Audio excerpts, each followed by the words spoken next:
and dial again. Call rejection, because some things should just be standard. Cut the blue wire. Get Rev Voice, save money. Good evening, Bahamas. You're tuned into MB12 Weekend, broadcasting from Cable 12 Studios on Robinson Road. Coming up tonight, 5 FNM MPs now demanding an apology from Senator Lanisha Roll. Loretta Butler Turner says she almost feels sorry for the Minister of National Security when he addressed the issue of crime in the House last week. A man found dead and 2 others unconscious on a docked boat this morning. The plea continues for business license fee reform as the deadline for submissions hit. Police say they still don't know if they should sign up for national health insurance, and as always, we count down the top quotes in news this week. I'm Paige McCartney. We've got those stories and more straight ahead on MB12 Weekend.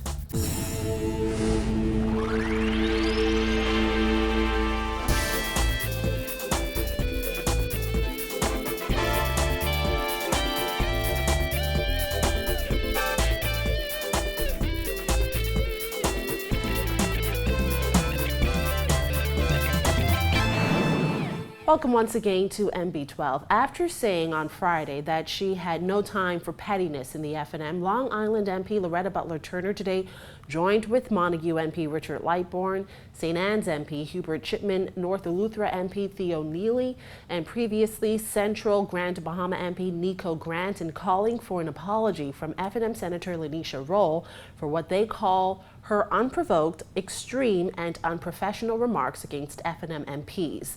The joint statement released today said the remarks that labeled some FNM MPs as jealous of Minnis and were highly critical of Butler Turner unbecoming of someone in her position. They said many FNMs were dismayed by the comments and are as equally dismayed by the failure of the senator to publicly apologize. In her last public statement, the senator said she stood by her remarks and would not apologize. We sincerely hope that she will have a change of heart and do the right thing in the greater interest of the FNM.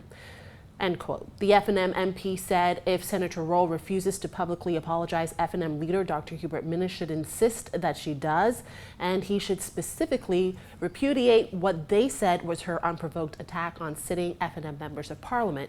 The MP said it's not sufficient to offer general statements and principles, and it's incumbent upon Dr. Minnis to insist that the senator publicly apologize for her comments, which were made in a public forum, and therefore they claim requires a public apology. The MP said FNMs throughout the country are waiting to see if Dr. Minnis and Senator Roll will act in an appropriate, collegial, and responsible manner on this matter of principle and proper conduct by the official opposition. In other news, Butler Turner said she almost felt sorry for National Security Minister Dr. Bernard Nottage when he pled for bipartisan support in the fight against crime.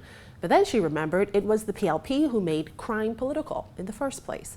Butler Turner said every right-thinking person recognizes that unity is needed to tackle the issue, but the Christie administration has already turned crime into a political football. Here's Dana Smith with a report. Butler Turner charged that the Progressive Liberal Party lied to the Bahamian people when it blamed the Free National Movement for crime, and she hit out at Nottage for his requests for unity in the crime fight, given his prior criticisms of the Ingram administration's record on the issue. I almost felt sorry for Dr. Nottage, but then I reminded myself that he was so hard on the Ingram administration and they made it a totally political issue.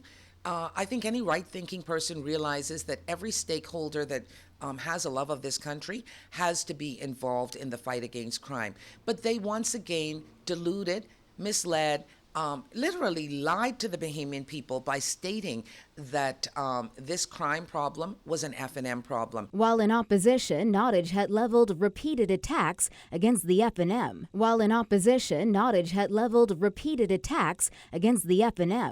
Butler Turner said Nottage and the Prime Minister may be pleading with the public to not make crime political, but it's a little too late for that. And she pointed to the billboards the PLP erected in the lead-up to the last general election. So it's good to see not just Dr. Nottage, but even the Prime Minister and other ministers of this current administration pleading with the public to not make this a political football. Unfortunately, that horse has already bolted out the gate, and the signs and the memories are there, where they literally went and publicized that we were an abysmal failure because of the out of control crime. In the House of Assembly this past Thursday, Nottage said he believes if the opposition works with the governing party, they could, in a very short period of time, restore the semblance to civility that we need to relieve our citizens of the fear of crime.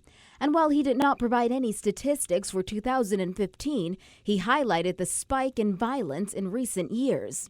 Butler Turner criticized Nottage for seemingly ignoring in his parliament contribution the high murder rate that occurred just last year. I also noted that Dr. Nottage was very careful to not even mention the highest record of homicides, which was recorded just last year, December, 149 recorded homicides. He made no reference to that at all in his contribution.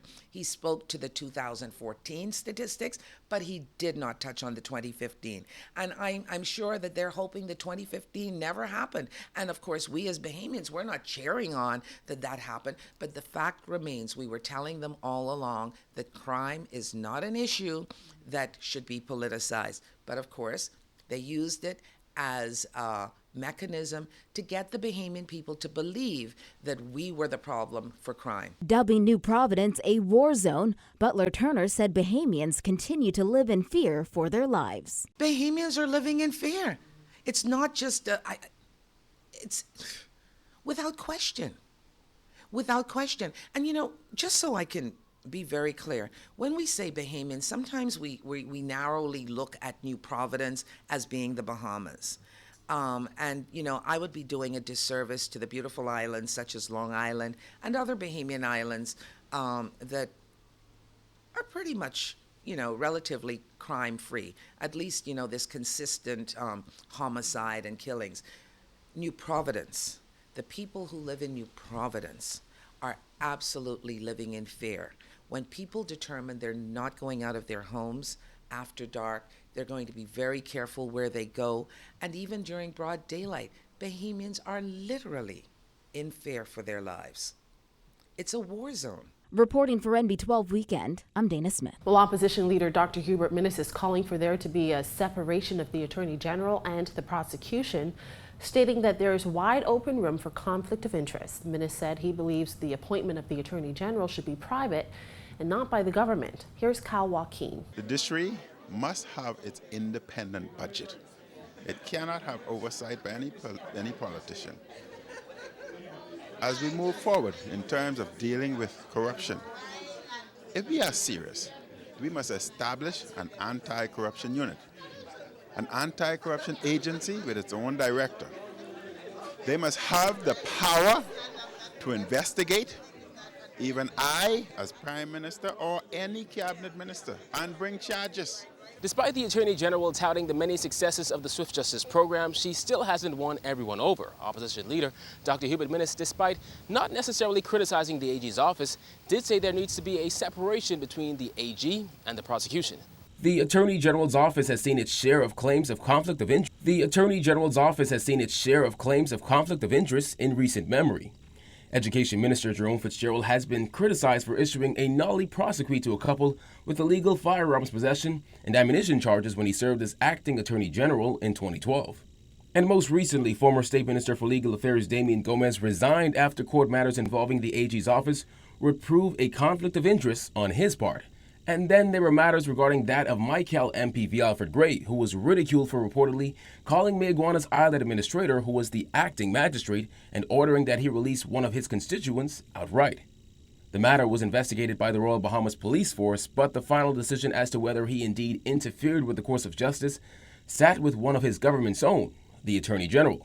And we must make amendment to the laws so that the Attorney General will have no oversight over the Director of Public Prosecution, so that charges against political figures or anyone whom they have investigated and deemed necessary should be brought without any form of interference. But Minnis said it can all be fixed with changes to legislation. And amendments made to the law so that there will be no oversight by the Attorney General. The Attorney General sits in cabinet. There can be interference. If you are serious about this country, if you are serious about crime, then have an independent AG with independent agency with the teeth and the power to investigate and bring charges against the Prime Minister, cabinet ministers, Commissioner of Police, and all possible all figures. In addition, minutes call for whatever is necessary to strengthen the judiciary. Just this past week, Court of Appeal President Dame Anita Allen called for an end to what she called unwarranted criticism of the judicial system and its blame for crime. It came after Fort Charlotte MP Dr. Angie Rollins ridiculed the Attorney General's office in the House of Assembly for what he called sloppy work. Despite Rollins now being a part of the FNM's tent, Minnis said he agrees with the Court of Appeal President. I think it was an excellent speech. I think she's absolutely correct. The judiciary must remain firm and must remain stable. Reporting for NB12 Weekend, I'm Kyle Joaquin. And from the police tonight, investigations are ongoing into the circumstances surrounding the death of a man on board a mailboat moored at Smith's Bay Dock in Cat Island early this morning. Reports are that sometime yesterday evening, a mailboat left San Salvador en route to New Providence with 5 crew members on board.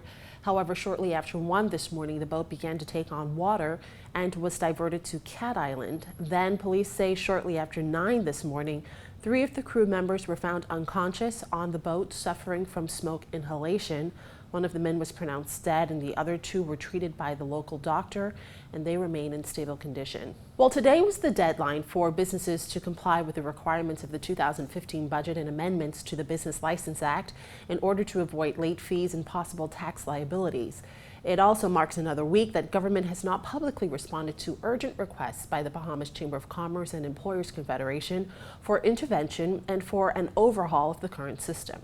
Chamber Chairman Gowan Bowe says the Chamber presented government with a number of challenges the business community was facing regarding the new fee structure and how onerous it could be, particularly on businesses already on the margins of profitability or even losing money because they are now being taxed on revenue. But what recently came up with the recent amendments was the need for certification as well as the failure to revise the structure and new penalties for late filing. So from a business community perspective, I think all businesses are prepared to pay taxes.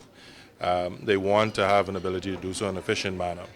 So with a gun to the head with January 31st is a bit difficult when you're trying to get it certified at such a low level with the 100,000. The Chamber has proposed a 2-pronged approach to revamping the system with strategic long-term elements and more immediate or tactile elements. This is not about, if you will, an avoidance of business license fees. This is how do we make it practically enforceable for businesses where they can get quality numbers, they can be subject to certification where it makes sense, because at a low number, a business is making $100,000 is paying $750 in business license. If they pay more than that just to have it certified, does that make sense when in reality it costs them more to certify than pay? In the strategic long-term format, Bowe says the Chamber is suggesting streamlining the fee structure to a simple corporate tax. There's no corporate tax in the world that taxes a business in a loss position. Our business license fee structure can do that as it currently is set out. And when we put in VAT, it was the government's own white paper that focused on nominal or notional amounts for business license because VAT would compensate as a revenue earner. And we're imploring them to revisit that because that was a major concern for businesses and it should be something the government gives very strong consideration to and in a very immediate term. But that is beyond January 31st in that regard.